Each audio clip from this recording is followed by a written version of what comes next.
নমস্কার, নমস্কার, নমস্কার, নমস্কার, নমস্কার, নমস্কার, নমস্কার, নমস্কার। আপনাদের সবাইকে সবাইকে সবাইকে নমস্কার জানাচ্ছে আপনাদের সৌমিত্র বসু। সবাইকে অজস্র শুভ কামনা জানাচ্ছে, সবাইকে স্বাগত জানাচ্ছে আজকের এই শরণাগত অনুষ্ঠানে এবং সবাইকে শুভ সকাল জানাচ্ছে। শুভ হোক, শুভ হোক, সকলের শুভ হোক, সকলের ভালো হোক, সকলের মঙ্গল হোক, কল্যাণ হোক, ভালো হোক, ভালো হোক, ভালো হোক, ভালো হোক, ভালো হোক। আজ নানান কারণে বিশেষ দিন, তার মধ্যে একটা তো নিশ্চয়ই এই যে দুর্গাপুজো এসে গেল, মানে আর মাত্র কটা দিন তারপরেই বোধন।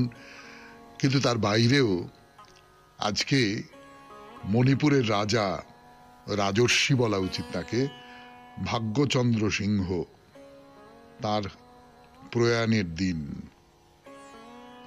আজকে। এই ভাগ্যচন্দ্র তিনি রাজা ছিলেন, প্রজাবৎসল রাজা ছিলেন, এবং সেই সঙ্গে সঙ্গে এই যে মণিপুরে বৈষ্ণব ধর্মের এত প্রাবল্য, যদিও এই মুহূর্তে মণিপুর হিংসায় দীর্ণ হয়ে আছে, কিন্তু সেখানকার মানুষজন, তাদের মধ্যে বৈষ্ণব ধর্ম খুব বেশি করে ছড়িয়ে পড়েছে, তো সেখানে এই রাজা ভাগ্যচন্দ্র সিংহ, তার একটা খুব বড় ভূমিকা আছে।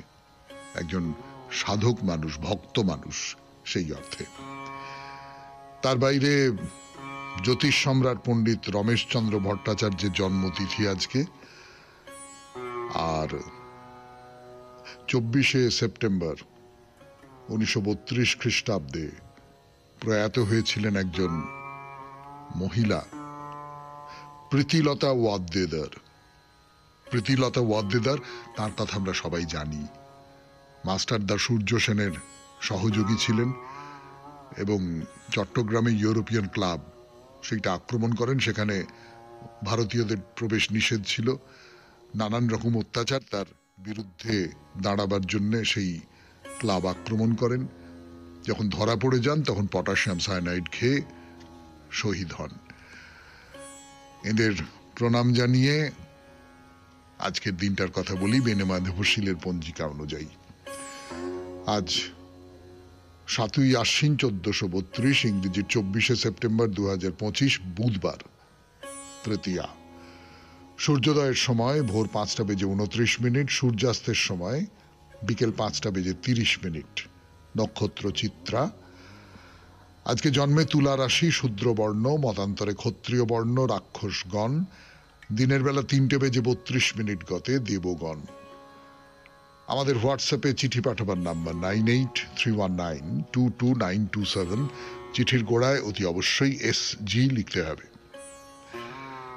এবারে আজকের অনুষ্ঠান সম্পর্কে বলি। প্রথমে তো পুরাণ চিরন্তন। পুরাণ চিরন্তনে আমরা মা দুর্গার কথা বলছিলাম, এবং বলতে গিয়ে যেটা বলছিলাম যে দুর্গা নামটা, এই দুর্গা কিন্তু মহিষাসুরমর্দিনী দেবী নন। তিনি অন্য আরেকজন দেবী, যিনি দুর্গ নামে এক অসুরকে বধ করেছিলেন। দুর্গ বা দুর্গম নামে অসুরকে বধ করেছিলেন।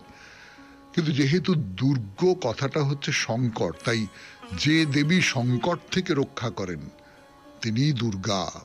এই অর্থে মা দুর্গার কথা বলা শুরু করেছি আমরা। আরো কথা বলবো, তারপরে চলে যাব স্বামী বিবেকানন্দের রচনা থেকে পাঠ। এই পর্বে পরম লক্ষ্য বলে তার যে প্রবন্ধটি, সেই প্রবন্ধটি পড়ে শোনাচ্ছি আপনাদের। খানিকটা পড়া হয়েছে, আরো পড়ব। তারপরে ভগবদ গীতা থেকে পাঠ, ঠিক ভগবদ গীতা থেকে পাঠ নয়, বরং তার অনুবাদ এবং ব্যাখ্যা করেছেন স্বামী রঙ্গনাথানন্দজি। স্বামী গোকুলানন্দের রচনা মানসিক চাপ কি করে জয় করা যায়, সেখান থেকে পড়ে শোনাবো আপনাদের। তারপরে আপনাদের চিঠিপত্র, এবং শেষে বাইরে দূরে। 92.7 বিগ FM এ শরণাগত অনুষ্ঠান শুনছেন। আমি আছি আপনাদের সঙ্গে, আপনাদের সৌমিত্র বসু। ফিরে আসছি গানের পর পুরাণ চিরন্তন নিয়ে, দেবী দুর্গার কথা। শেষ করে ফিরে এলাম। 92.7 বিগ FM এ শরণাগত অনুষ্ঠান শুনছেন। যেটা বলছিলাম, বা যেটা বলে শেষ করেছিলাম এর আগের দিন পুরাণ চিরন্তন, সেটা হচ্ছে দুর্গ শব্দটার একটা মানে হচ্ছে ভয়, সংকট, বিপন্নতা। তো এখান থেকে যিনি ত্রাণ করেন তিনি হচ্ছেন দুর্গা। আবার আরেকটা দিক থেকেও বলি, দুর্গ শব্দের মানে যেমন দৈত্য বা সেই দুর্গাসুর এইরকম হতে পারে, ঠিক তেমনি করে দুর্গ শব্দের অর্থ এই সংসারের মায়ার বাঁধন বা ভববন্ধন। দুর্গ শব্দের আর একটা অর্থ হচ্ছে কুকর্ম। তো এই কুকর্ম থেকে যিনি ত্রাণ করেন, যিনি সংসারের যে মায়ার বন্ধন, সেই বন্ধন থেকে যিনি ত্রাণ করেন, তিনি হচ্ছেন দুর্গা। এই মহাবন্ধন ভববন্ধন থেকে মুক্তি পাওয়ার জন্যেই দুর্গা এবং মার্কণ্ডেয় চণ্ডী দুজনে একাকার হয়ে গেছেন। বলা হচ্ছে যে তুমি দুর্গা, এই দুস্তর ভবসাগর পার হবার নৌকো হলে তুমি। দুর্গাসি দুর্গভ ভবসাগর নৌরসঙ্গা। এই শ্লোকের পরপরই দেবতারা আবার বলছেন, হে দুর্গা, তোমাকে স্মরণ করা মাত্রই তোমার সমস্ত প্রাণীর ভয় ভীতি হরণ করে থাকো। এই যে শ্লোকটা, দুর্গে স্মৃতা হরসি ভীতিমা শেষ জানত, এই শ্লোকে দুর্গে শব্দটিকে সম্বোধন পদ হিসেবে না ধরে দুর্গ শব্দের সাধারণ অর্থ ধরলে মানে দাঁড়াবে, বিপদে আপদে তোমার নাম মনে করলেই তুমি সমস্ত প্রাণীর বিপদের ভয় দূর করে দাও। শব্দকল্পদ্রুমের সাক্ষ্য অনুযায়ী বলছি আমরা, দুর্গা শব্দের বা দুর্গ শব্দের মানে মহাবিঘ্ন। তাহলে মহাবিঘ্ন, সংসার বন্ধন, কুকর্ম, শোক দুঃখ, নরক, পরলোক মানে পরলোকে যমের ভয়, পুনর্জন্মের ভীতি, মহাভয়, অতিরোগ, এই সমস্ত কিছু দুর্গ শব্দের মধ্যে রয়েছে। শুনছেন পুরাণ চিরন্তন, দুর্গার কথা 92.7 বিগ FM এ শরণাগত অনুষ্ঠানে। এই যে শব্দকল্পদ্রুম নামে যে গ্রন্থটির কথা বলছিলাম, সেখানে আরো ব্যাখ্যা করা হয়েছে। সেই ব্যাখ্যাটা শুনতে আপনাদের হয়তো মজা লাগবে। দেখুন মজা লাগে কিনা সেটা বলি আপনাদের এই 92.7 বিগ FM এ শরণাগত অনুষ্ঠানে। দুর্গা শব্দের মধ্যে একটা দ আছে, আছে তো? দ মানে যিনি দৈত্য নাশ করেন, দৈত্য, দ থেকে আসছে দৈত্য। উ, দয় হর্ষ, দীর্ঘ নয় কিন্তু। বাঙালি সাধারণভাবে দুর্গা দয়ে দীর্ঘও লিখে থাকে, কিন্তু দুর্গ, দুর্গতি এগুলো তো দয় হর্ষ। তাহলে তার থেকে যে দুর্গা শব্দটা এসেছে সেখানে দয় হ্রস্বই হওয়ার কথা, দয় দীর্ঘও নয়, এটা মনে রাখবেন। তো এই যে হ্রস্বকার ব্যবহৃত হয়েছে তিনি বিঘ্ন নাশ করেন বলে। আর রেফ বা র, দুর্গ বা দুর্গা, এই রেফের অর্থ তিনি রোগ নাশ করেন। আর গ, দুর্গার মধ্যে গ আছে তো, গ মানে হচ্ছে তিনি পাপও নাশ করেন। এবং এই যে তার ফলে যেটা দাঁড়ালো সেটা হচ্ছে দুর্গ। এই দুর্গর সঙ্গে আকার ব্যবহার করবার অর্থ হলো তিনি ভয় শত্রু সবকিছু নাশ করেন, কেননা আকার বর্ণটাই নাশবাচক। এবং খুব সোজা কথায়, এত সব জটিল শব্দকল্পদ্রুমের ধাঁধার মধ্যে আমরা যদি না ঢুকি, গোলক ধাঁধা, আমরা খুব সোজা করে যে কথাটা বলতে পারি সেটা হচ্ছে দুর্গা হচ্ছেন সব রকমের দুর্গতি যিনি নাশ করেন। তিনি মহিষাসুরমর্দিনী হতে পারেন, তিনি শাকম্ভরী হতে পারেন, তিনি আমরা যাকে মা দুর্গা বলছি হতে পারেন, চামুন্ডা হতে পারেন, যা কিছু হতে পারেন। যিনি সমস্ত রকমের দুর্গতি থেকে আমাদের ত্রাণ করেন তিনি হচ্ছেন দুর্গা। এই মনোভাব থেকে আমরা যার পুজো করি তার পুজো এসে গেল প্রায়। 92.7 বিগ FM এ শরণাগত অনুষ্ঠানে শুনলেন মা দুর্গার কথা পুরাণ চিরন্তনে। পরম লক্ষ্য 92.7 বিগ FM এ শরণাগত অনুষ্ঠান শুনছেন। স্বামী বিবেকানন্দের এই পরম লক্ষ্য নামের লেখাটি থেকে পড়ে শোনাচ্ছি। কোনো কিছুর দ্বারা চালিত না হইলে এই পৃথিবীও কখনো চলিত না। আলো জ্বলে কেন? কেহ আসিয়া একটি দেশলাই না জ্বালিলে আলো জ্বলে না। প্রকৃতির সর্বত্র সবকিছুই বাধ্যতামূলক। দাসত্ব, দাসত্ব। প্রকৃতির সঙ্গে মিলাইয়া চলার অর্থই দাসত্ব। প্রকৃতির দাস হইয়া সোনার খাঁচায় বাস করিয়া লাভ কি? মানুষ যে আসলে মুক্ত এবং স্বর্গীয়, এই জ্ঞানই তো শ্রেষ্ঠ নিয়ম ও শৃঙ্খলা। কাজে কেন এবং কোথা হইতে এই প্রশ্ন করা যাইতে পারে অজ্ঞানেই। অন্য কোনো কিছুর মাধ্যমেই আমি কিছু করিতে বাধ্য হইতে পারি। তুমি বলো ঈশ্বর মুক্ত, আবার প্রশ্ন করো ঈশ্বর কেন জগৎ সৃষ্টি করেন? স্ববিরোধী কথা বলিতেছ। ঈশ্বরের অর্থই হইল সম্পূর্ণ স্বাধীন ইচ্ছা। যুক্তিশাস্ত্রের ভাষায় বলিলে প্রশ্নটি এইরূপ দাঁড়ায়, যাহাকে কেহ কখনো বাধ্য করিতে পারে না, তিনি কাহার দ্বারা জগৎ সৃষ্টি করিতে বাধ্য হইলেন? তোমরা একই সঙ্গে প্রশ্ন করো ঈশ্বরকে কে বাধ্য করিল? প্রশ্নটি অর্থহীন। স্বরূপেই তিনি অসীম, তিনি স্বাধীন। তোমরা যখন যুক্তিশাস্ত্রের ভাষায় প্রশ্ন করিতে পারিবে, তখনই আমরা সে প্রশ্নের জবাব দিব। যুক্তিই তোমাদের বলিয়া দিবে সত্তা এক, দ্বিতীয় নাই। যেখানেই দ্বৈতবাদ দেখা দিয়াছে, সেখানেই অদ্বৈতবাদ প্রবল হইয়া তাহা খণ্ডন করিয়াছে। একথা বুঝিবার পথে একটিমাত্র অসুবিধা আছে। ধর্ম দৈনন্দিন জীবনের সাধারণ বুদ্ধির বিষয়। দার্শনিকের ভাষায় না বলিয়া তুমি যদি সাধারণ মানুষের ভাষায় বলো, তাহা হইলে যে কেহ ইহা বুঝিতে পারে। মানুষের স্বভাবই এই যে সে নিজের ধারণাগুলি বাহিরে প্রক্ষেপ করে। ক্ষুদ্র শিশুর সঙ্গে নিজেকে এক করিয়া লইবার কথা ভাবো, তাহার সহিত নিজে এক হইয়া যাও, দেখিবে তোমার যেন দুইটি দেহ। ঠিক তেমনি তোমার স্বামীর মনের ভিতর দিয়াও তুমি দেখিতে পারো। কোথায় থামিবে তুমি? অসংখ্য শরীরের মধ্যে তুমি নিজেকে দেখিতে পারো। শুনলেন স্বামী বিবেকানন্দের রচনা থেকে পাঠ। 92.7 বিগ এফএম এ শরণাগত অনুষ্ঠানে এখন গান। গানের পর স্বামী রঙ্গনাথানন্দজির ব্যাখ্যায় ভগবদ গীতা।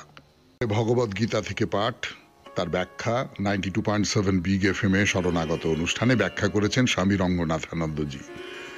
তিনি উদাহরণ হিসেবে বলছিলেন যে যুদ্ধের কথা। যুদ্ধে দু ধরনের সৈনিক আহত হয়েছে। তাদের মধ্যে একদল খুব গুরুতর আহত, কারুর পা চলে গেছে, কারুর হাত চলে গেছে, মানে তারা আর যুদ্ধক্ষেত্রে ফিরতে পারবে না। তারা বরং খুশি আছে সেই সমস্ত সৈন্যদের তুলনায় যারা কম আঘাত পেয়েছে, যাদের একটু সারিয়ে সুরিয়ে নিয়ে আবার যুদ্ধক্ষেত্রে পাঠানো যাবে। অর্থাৎ প্রথম দল যারা বেশি আঘাত পেয়েছে, তাদের তবে ছুটি, তারা বাড়িতে যেতে পারবে। এই পর্যন্ত বলা হয়েছিল, মনে আছে নিশ্চয়ই আপনাদের। এরপর থেকে পড়ে শোনাই। এখানে আমরা দুরকম পরিস্থিতি লক্ষ্য করে থাকতে পারি এবং দুরকম পরিস্থিতিতে দুরকম প্রতিক্রিয়া।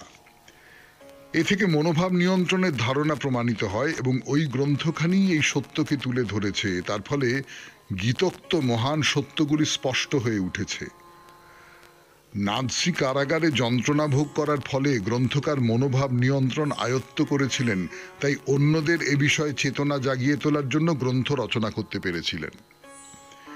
এইভাবে সত্য নির্ণীত হয়েছে। গ্রন্থটি আমাদের অতি সংবেদনশীল ও আধ্যাত্মিক প্রকৃতির অস্তিত্ব সমর্থন করে।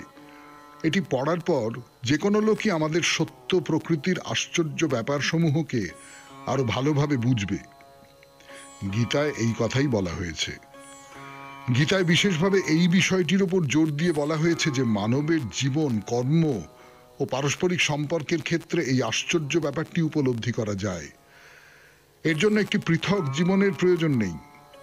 বিবেকানন্দ যেমন বলেছেন, জীবনই ধর্ম, কারণ আধ্যাত্মিকতাই আমার প্রকৃত স্বরূপ।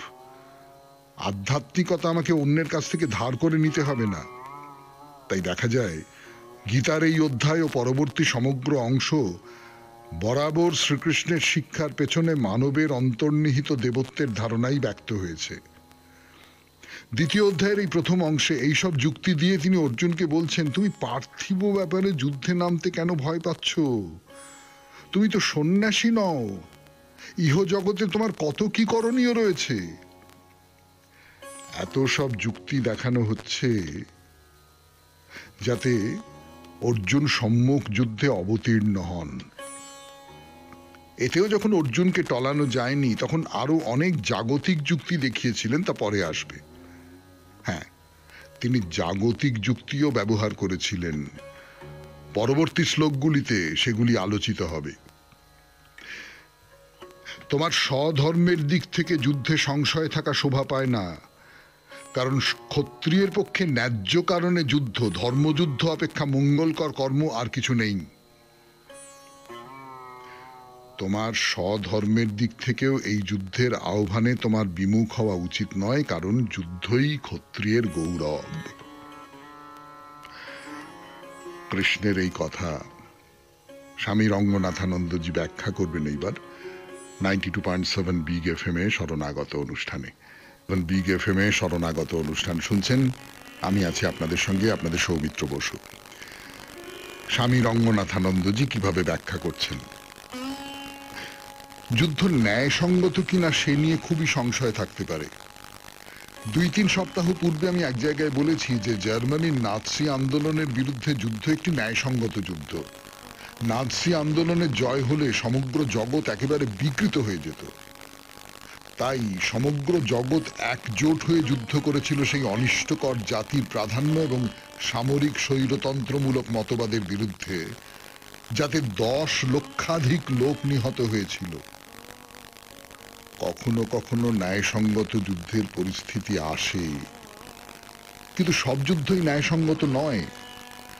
অন্য লোকেদের পদানত করতে তাদের উপর আগ্রাসী হয়ে পড়ে যে যুদ্ধ, তা কখনোই ধর্মযুদ্ধ হতে পারে না। স্বাধীনতা রক্ষার্থে যেসব যুদ্ধ, সেগুলি সবই ন্যায়সঙ্গত যুদ্ধ। পক্ষান্তরে তুমি যদি তা না করো, তোমাকে খেসারত দিতে হবে, তোমাদের পরবর্তী বংশধরগণকেও তার মূল্য দিতে হবে। তাই বলা হয়েছে, তোমার স্বধর্ম হলো ক্ষত্রিয় ধর্ম, জনগণের স্বাধীনতা রক্ষা করা, এই হলো ক্ষত্রিয়ের স্বভাব। আজকে প্রাচীন ভারতীয় ধ্যান ধারণাকে পাচ্ছি আমরা এক নবতর পরিস্থিতিতে। সেই প্রাচীন যুগের ক্ষত্রিয় হলো আজকের দিনে রাজনীতিক, সৈনিক ও শাসক। তার কাজ কি? তার কাজ হলো জনগণের নিরাপত্তা বিধান, পরিপোষণ ও সেবা। কাউকে এগুলি করতেই হবে। রাজনীতিক ও প্রশাসনিক পরিকাঠামোর উপর এ কাজের দায়িত্ব। পুলিশের কাজ হলো রাতে যখন তুমি ঘুমিয়ে থাকো, তখন তোমাকে চোর ডাকাতের হাত থেকে রক্ষা করা। যদিও প্রায়শই তারা এ কাজে সফল হয় না এবং রাত্রে চুরি ডাকাতি হয়। এতে আমাদের সমাজে প্রশাসনিক ব্যবস্থায় দক্ষতা ও নিয়মানুবর্তিতার অভাবই প্রকাশ পায়। এইভাবে রাজনীতিক, প্রশাসনিক কর্তৃপক্ষ, সকল প্রতিরক্ষা সেবী, এমনকি পুলিশের মতো অসামরিক প্রতিরক্ষায় নিযুক্ত কর্মীকে ক্ষত্রিয় পর্যায়ে ফেলা যায়। তাদের কাজ হলো স্বীয় ক্ষমতা ও শক্তির সহায়ে অন্যের সেবা করা। তাদের হাতে ক্ষমতা, কিন্তু সেই ক্ষমতা হলো জনগণের সেবার জন্য। এই হলো ওই ক্ষমতার স্বরূপ।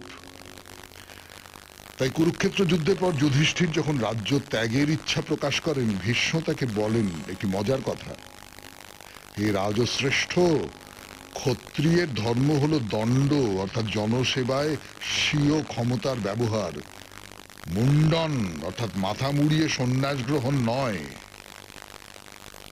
শ্রীকৃষ্ণ অর্জুনকে তাই বলছেন, মহৎ কারণ স্বরূপ যে যুদ্ধ অনুপ্রেরণা যোগায়, ক্ষত্রিয় তেমন যুদ্ধে আনন্দ পায়, যেমন মানব মুক্তির যুদ্ধ। কিন্তু সব যুদ্ধকে ধর্মযুদ্ধ বলা যায় না। শুনলেন ভগবদ গীতা থেকে পাঠ 92.7 বিগ এফএম এ শরণাগত অনুষ্ঠানে। শুরু 92.7 বিগ এফএম এ শরণাগত অনুষ্ঠান শুনছেন। স্বামী গোকুলানন্দজির কথা, সম্ভবত আমাদের অনেকেরই কথা। যতটা পড়েছিলাম গতদিন, তারপর থেকে পড়ি। নিজেদের নতুন করে আবিষ্কার করা এবং হতাশা আর নৈরাশ্যের ধোঁয়ায় আচ্ছন্ন পূর্বতন জীবনের ধ্বংসস্তূপের ভিতর থেকে এক তাজা, অমলিন নতুন জীবনের উদ্বোধন ঘটানোর প্রচেষ্টা মানসিক চাপ জয় করার পথে অত্যন্ত ফলপ্রসূ কৌশল। অপরাজেয় দৃঢ়তার বলে বলিয়ান আমরা নস্যাৎ করে দিতে পারি সেই সব সমস্যাকে, যাদের প্রথম দর্শনে অলঙ্ঘ বলে মনে হয়েছিল। আমাদের আচরণ, কর্ম আর দৃষ্টিভঙ্গি সম্পর্কে আমরা যত বেশি দায়িত্ববান হয়ে উঠব, জীবনে কার্যকরী পরিবর্তনগুলো তত বেশি করে দেখা দেবে আমাদের। একজন সুদক্ষ সেনাপতি যেমন তার সেনাদলকে উদ্বুদ্ধ করতে পারেন নির্ভয়ে এগিয়ে যেতে, কঠোর লড়াই করতে এবং সবচেয়ে অপরাজিত শত্রুদের কাছ থেকে গৌরবময় জয় ছিনিয়ে আনতে, তেমনি আমাদের দুর্দম দৃঢ়তা আমাদের উদ্বুদ্ধ করে জীবনের যুদ্ধে সাহসিকতার সাথে এগিয়ে যেতে আর জয়ের মুকুট মাথায় পড়তে। জীবনের গতি আমরাই নির্ধারণ করতে পারি যদি আমাদের পর্যাপ্ত আত্মবিশ্বাস থাকে, নিজেদের ওপর যদি থাকে অবিচল নিষ্কম্প বিশ্বাস। অদৃষ্টের দোহাই দিয়ে ভাগ্যের আশায় চুপ করে বসে থেকে কি লাভ? আমাদের ভাগ্যের নিয়ন্তা তো আমরাই। আমরা নির্ভর করব আমাদের নিজেদের কাজ, চিন্তা, প্রচেষ্টা, দক্ষতা ও নীতির ওপর। এরা এক সদার্থক চিন্তার বৈদ্যুতিক প্রবাহ প্রবিষ্ট করে আমাদের মধ্যে, আমাদের জীবনটা হয়ে ওঠে তাৎপর্যমণ্ডিত। এ কাজ আর কেউ করে দেবে না, কারণ আমার জীবনের কারিগর আমাকেই হতে হবে। অর্থময়ভাবে বাঁচার লক্ষ্যে এক কার্যকরী নীতির প্রবর্তন আমাদেরই করতে হবে। সারা জীবন চলতে হবে সেই নীতির পথ ধরেই। দেখব হতাশায় বিচূর্ণ হওয়ার সময় কখন উধাও হয়ে গেছে। শুনলেন স্বামী গোকুলানন্দের রচনা থেকে পাঠ।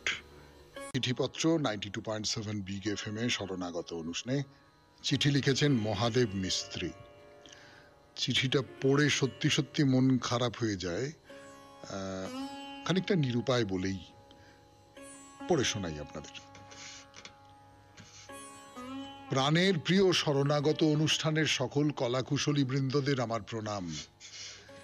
এবছর পুজো মনে হয় ভালো কাটবে, কেননা আকাশ বেশ ঝলমলে আছে। মা দুর্গা দেবী সবার জীবনে দুর্গতি নাশ করুন এই কামনাই করি। পুজোতে সবার যেন মন ভালো থাকে। আমার একটি বিশেষ নিবেদন, এই অনুষ্ঠানটি শুনতে শুনতে রক্তের সাথে মিশে গেছে।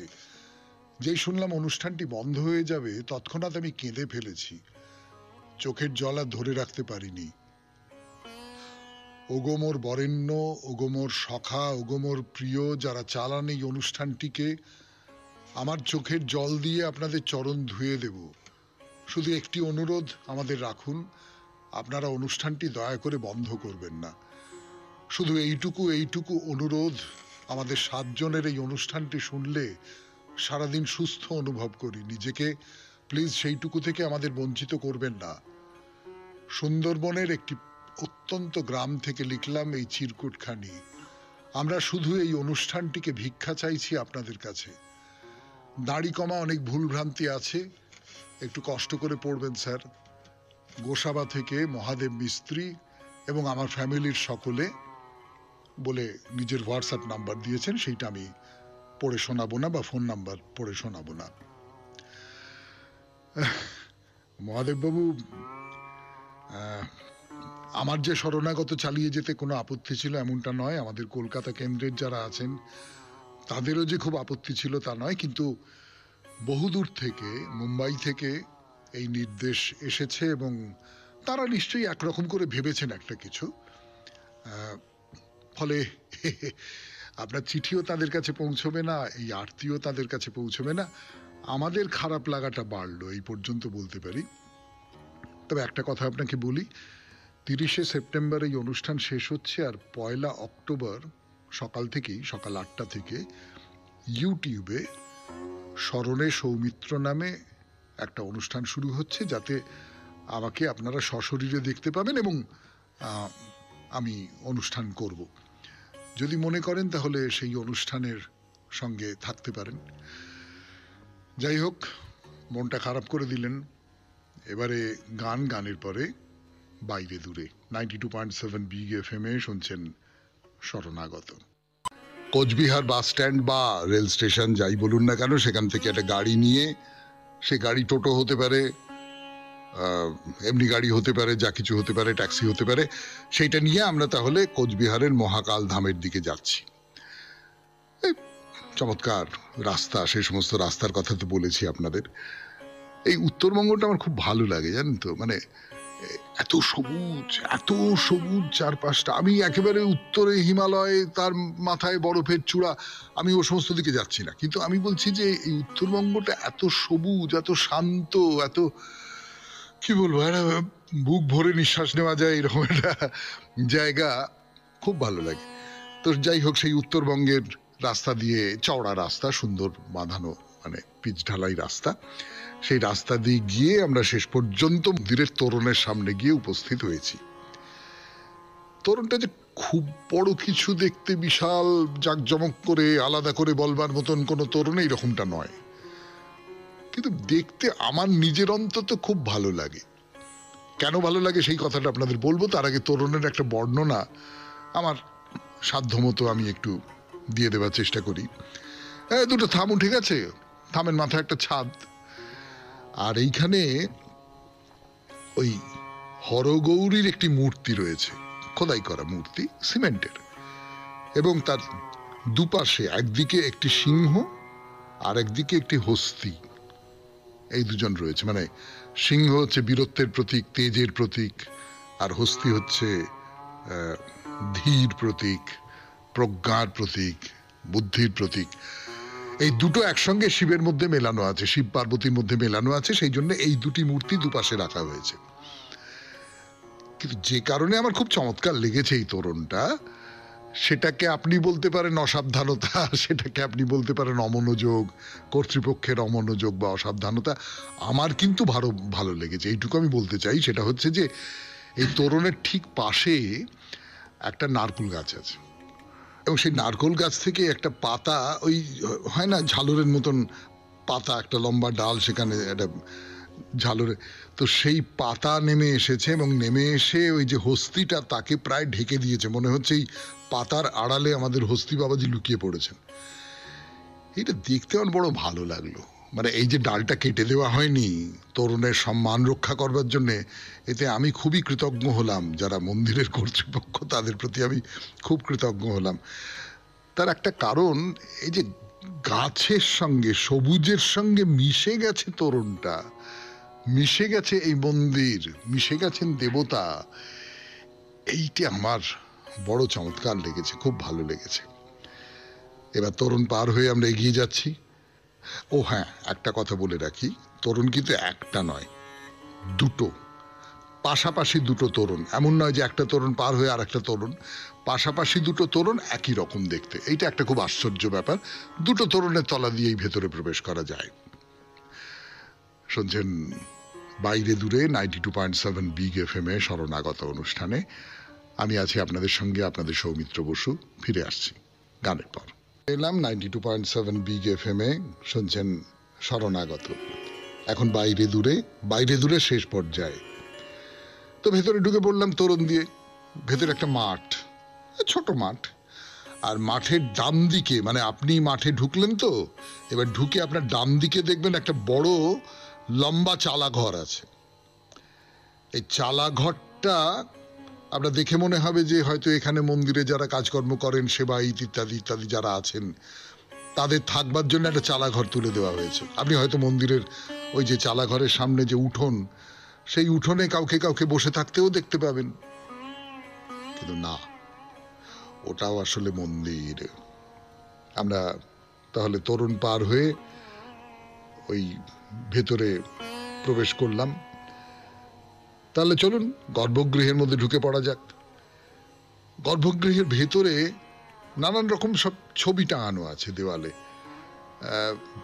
একটা ক্যালেন্ডার আছে, ক্যালেন্ডারের গায়ে গণেশের ছবি। তার বাইরে ঘরে স্বামী বিবেকানন্দ আছেন, শারদামণি আছেন, ঠাকুর শ্রী রামকৃষ্ণ পরমহংসদেবের ছবি আছে, আরও নানান সব দেবদেবী, তাদের ছবি রয়েছে। পূজার নানা উপাচার সমস্ত সাজানো রয়েছে। এবং একটা পাথরের খণ্ড, বেশ বড় একটা পাথরের খণ্ড, তার একেবারে নিচের দিকে সেই পাথরটাকে কুঁদে কুঁদে একটা হাতির মূর্তি তৈরি করা হয়েছে, এবং সেই হাতির মূর্তিটাকে নানানভাবে পুজো করা হয়। হাতি, হাতি আমরা তোরণে দেখেছিলাম, সেই হাতি এখানে মন্দিরের ভেতরে, এবং তাকে নানানভাবে পুজো করা হয়।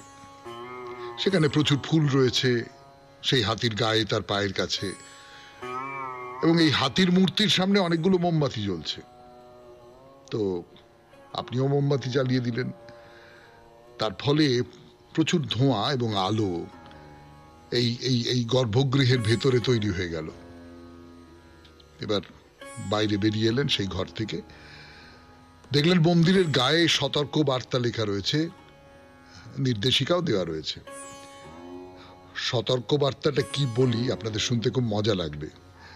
সেখানে বলা হচ্ছে, বাবার পূজায় দই চিঁড়ে দিলে দোকান ও মেশিনের চিড়া চলিবে না।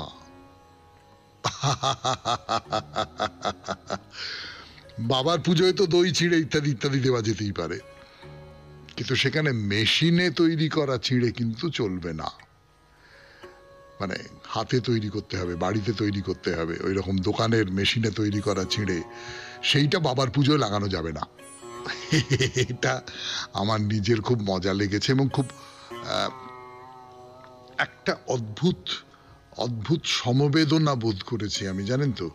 মানে ধরুন এখন তো সবটাই যান্ত্রিক হয়ে গেছে, আমরা যে এই পুজো দিই, পুজোর জন্য যে জিনিসপত্র কিনি, যে সমস্ত, এই চিঁড়েই ধরুন, সে তো এরকম দোকান থেকে চিঁড়ে কিনে এনে সেইগুলো দিয়ে দেওয়া হয়, যেটা, কিন্তু না, তাতে বাবা সন্তুষ্ট হবেন না। তাহলে শেষ করছি শরণাগত। শেষ করবার আগে কবিতা, রবীন্দ্রনাথের কবিতা।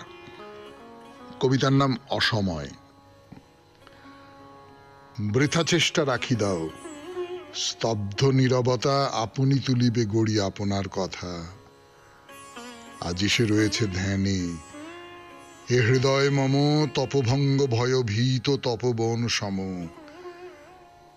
এমন সময় হেথা বৃথা তুমি প্রিয়া, বসন্ত কুসুম মালা এসেছ পরিয়া। এনেছ অঞ্চল ভরি যৌবনের স্মৃতি, নিভৃত নিকুঞ্জে আজি নাই কোনো গীতি। শুধু এ মর্মরহীন বনপথ পরি, তোমার মঞ্জির দুটি উঠেছে গুঞ্জরি। প্রিয়তমে, এ কাননে এলে অসময়ে, কালিকার গান আজি আছি মৌনী হয়ে। তোমারে হেরিয়া তারা হতেছে ব্যাকুল, অকালে ফুটিতে চাহে সকল মুকুল। সবাই খুব ভালো থাকবেন, আনন্দে থাকবেন। নমস্কার। নমস্কার নমস্কার নমস্কার নমস্কার নমস্কার নমস্কার নমস্কার আপনাদের সবাইকে সবাইকে সবাইকে নমস্কার জানাচ্ছে আপনাদের সৌমিত্র বসু। সবাইকে অজস্র শুভ কামনা জানাচ্ছে, সবাইকে স্বাগত জানাচ্ছে আজকের এই শরণাগত অনুষ্ঠানে, এবং সবাইকে শুভ সকাল জানাচ্ছে। শুভ হোক, শুভ হোক, সকলের শুভ হোক, সকলের ভালো হোক, সকলের মঙ্গল হোক, কল্যাণ হোক, ভালো হোক, ভালো হোক, ভালো হোক, ভালো হোক, ভালো হোক। আজ নানান কারণে বিশেষ দিন, তার মধ্যে একটা তো নিশ্চয়ই এই যে দুর্গাপুজো এসে গেল। মানে আর মাত্র কটা দিন, তারপরেই বোধন। কিন্তু তার বাইরেও আজকে মণিপুরের রাজা, রাজর্ষি বলা উচিত তাকে, ভাগ্যচন্দ্র সিংহ, তার প্রয়াণের দিন আজকে। এই ভাগ্যচন্দ্র, তিনি রাজা ছিলেন, প্রজাবৎসল রাজা ছিলেন, এবং সেই সঙ্গে সঙ্গে এই যে মণিপুরে বৈষ্ণব ধর্মের এত প্রাবল্য, যদিও এই মুহূর্তে মণিপুর হিংসায় দীর্ণ হয়ে আছে, কিন্তু সেখানকার মানুষজন, তাদের মধ্যে বৈষ্ণব ধর্ম খুব বেশি করে ছড়িয়ে পড়েছে, তো সেখানে এই রাজা ভাগ্যচন্দ্র সিংহ, তার একটা খুব বড় ভূমিকা আছে। একজন সাধক মানুষ, ভক্ত মানুষ সেই অর্থে।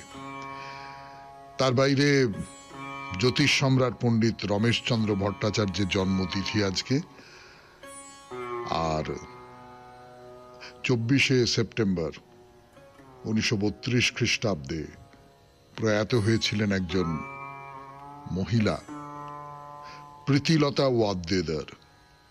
প্রীতিলতা ওয়াদ্দেদার, তার কথা আমরা সবাই জানি।